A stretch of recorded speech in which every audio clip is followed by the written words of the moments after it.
How to study while sitting in the classroom or sitting at home or watching the video.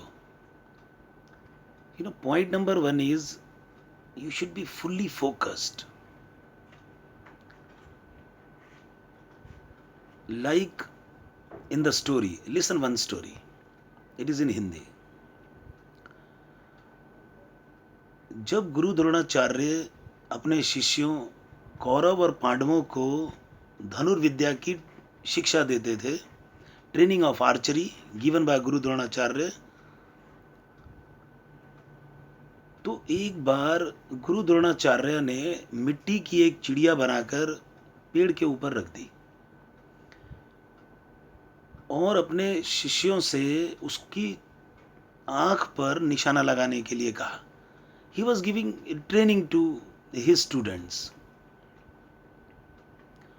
तो किसी ने बोला, जब गुरुजी ने पूछा बताइए ये आपको निशाना लगाते समय क्या दिखाई देता है, तो किसी ने बोला सर मुझे आप भी दिख रहे हैं, पेड़ भी दिख रहा है, चिड़िया भी दिख रही है, आंख भी दिख रही है.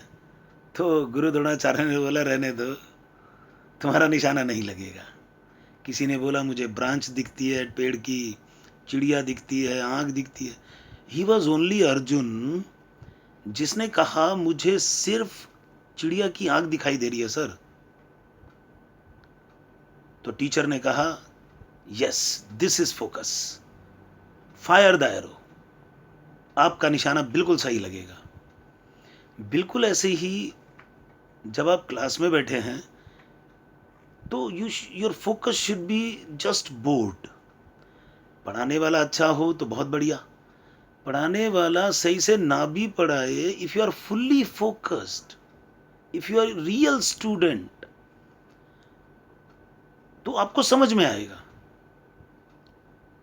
This is point number one, focus on your aim. See your aim is to study. If your aim is not to study, then you will not focus.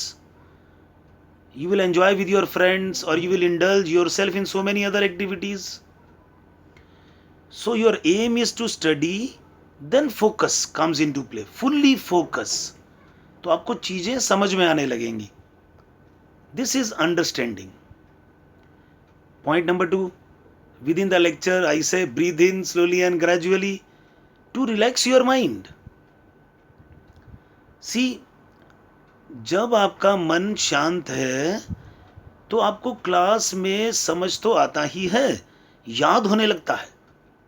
For example, while watching a movie in cinema hall, you are not in anxiety, you are not in tension कि वो movie का कौन सा dialogue, कौन सा गाना हमसे paper में पूछेंगे. While watching a movie you are fully relaxed. उस समय जब आपका मन शांत है, आपको मूवी का गाना, डायलॉग, ड्रेस, हेयर स्टाइल सब कुछ अपने आप याद हो जाता. Similarly when you are relaxed while listening the lecture within the classroom, आप ये देखेंगे समझ आने के साथ साथ वो याद होने लगता है.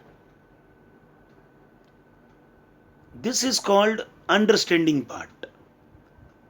एंड आप उसको कैसे क्लास में ही याद कर सकते हैं, when you are relax from your mind. Then after listening the lecture you should write the lecture twice.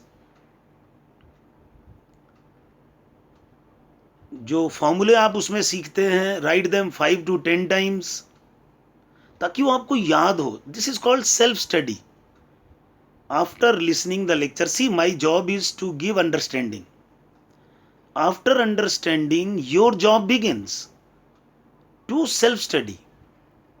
Without your hard work, how will you write in your examination? सीखने के बाद, समझने के बाद आपको याद भी हो जाए काफी सारा, still you need to have hard work, have self study, practice the numericals. See, this is the symbol of story of Eklavya.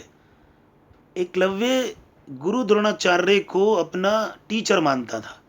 पर कभी उन्होंने उसे सिखाया नहीं, वो उनको स्वीकार नहीं कर सकते थे एज अ स्टूडेंट, सिंस उन्होंने कॉन्ट्रैक्ट ले रखा था किंगडम के साथ। पर ही वॉज एकलव्य, जिसने अपनी सेल्फ स्टडी से इतना ढंग से धनुष बाण आर्चरी की शिक्षा हासिल करी कि he was much better archer than Arjun.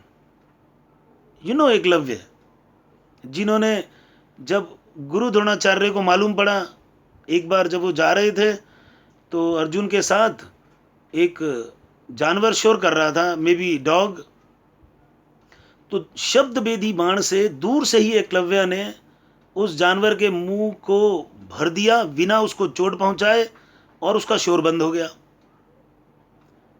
तब उन्होंने उससे वो अंगूठा मांगा एज अ गुरु दक्षिणा। समझ रहे हैं? पर इस कहानी में सीक्वेंस और भी है। हमारे देश के टीचर कैसे हैं, उन्होंने अपने ऊपर कलंक ले लिया। सब कहते हैं गुरु ने गलत किया, अंगूठा ले लिया, पर तुमको मालूम है हमारे देश के गुरु द्रोणाचार्य कैसे, उन्होंने अपने ऊपर कलंक स्वीकार किया, पर देखिए एकलव्य अमर हो गया। पर इस समय हम आपको सिखा रहे हैं सेल्फ स्टडी।